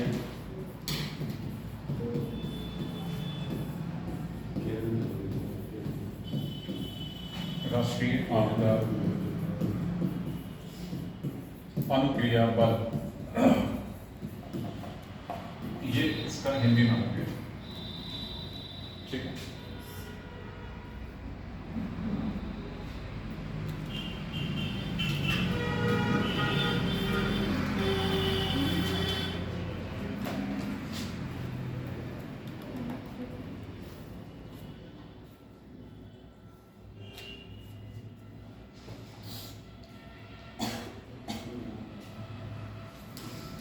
चलो इसमें लिखो बेटा, राष्ट्रीय सीधे सीधे शॉर्ट फॉर्म लिख लो एनडीआरएफ, बाकी तो हिंदी बदल लीजिए इंग्लिश में।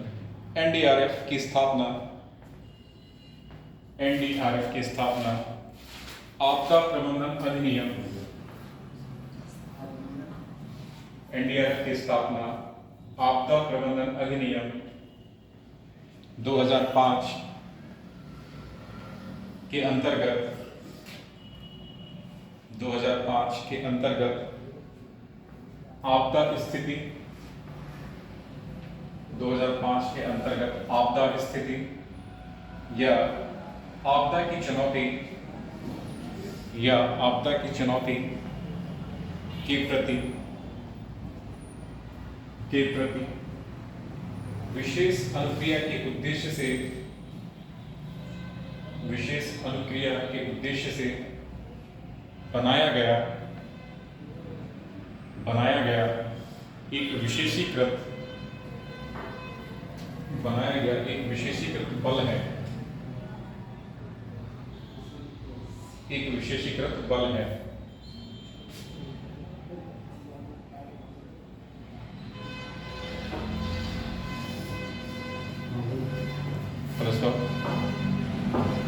जब गहन प्रकार की विपत्तियां, जब गहन प्रकार की विपत्तियां अथवा आपदाएं घटित होती हैं,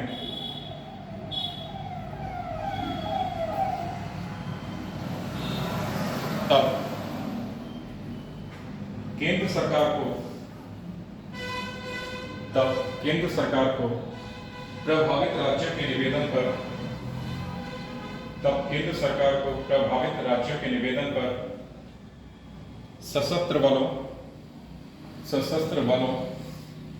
केंद्रीय अर्धसैनिक बलों, सशस्त्र बलों, केंद्रीय अर्धसैनिक बलों की तैनाती,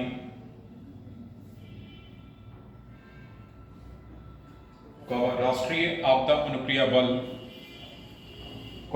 राष्ट्रीय आपदा अनुक्रिया बल तथा संचार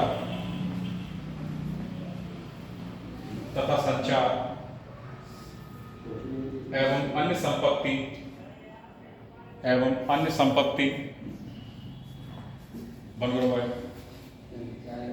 संपत्ति उपलब्ध कराना जरूरी है,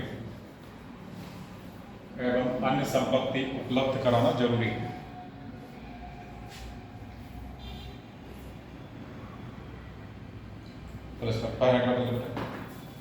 एनडीआरएफ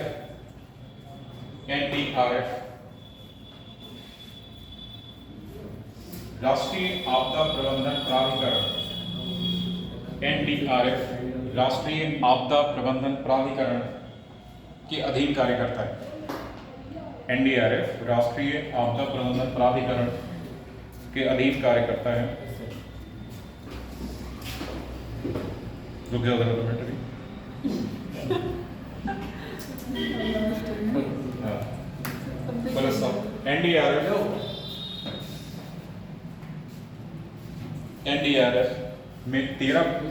एनडीआरएफ में 12 बटालियन शामिल हैं। एनडीआरएफ में 12 बटालियन शामिल हैं।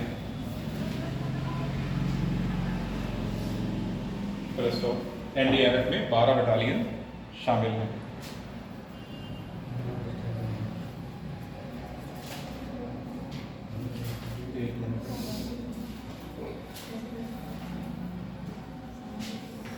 एक लास्ट रह गया है, वो चीज और नोट कर लो। आपदा प्रबंधन नीति के बारे में अगली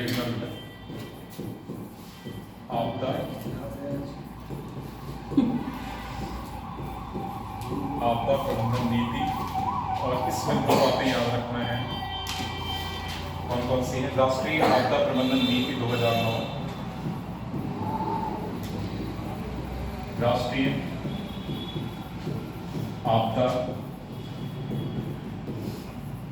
प्रबंधन नीति 2012। ठीक है।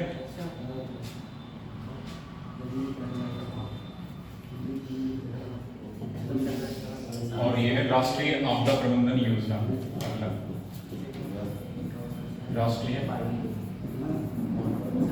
आपदा प्रबंधन योजना मोहित का क्या है? 2016। चलो सही मोहित का क्या है? बोलो बोलो सुन रहा हूं। बताओ। क्या है? आपका लास्ट ईयर पार्टी दी। मैं क्यों पढ़ दूंगा, तुम लोग पढ़ दो। चलो रुक दो इसको, हो गया इसके बारे में। चलो पहले रुको फिर बात करेंगे।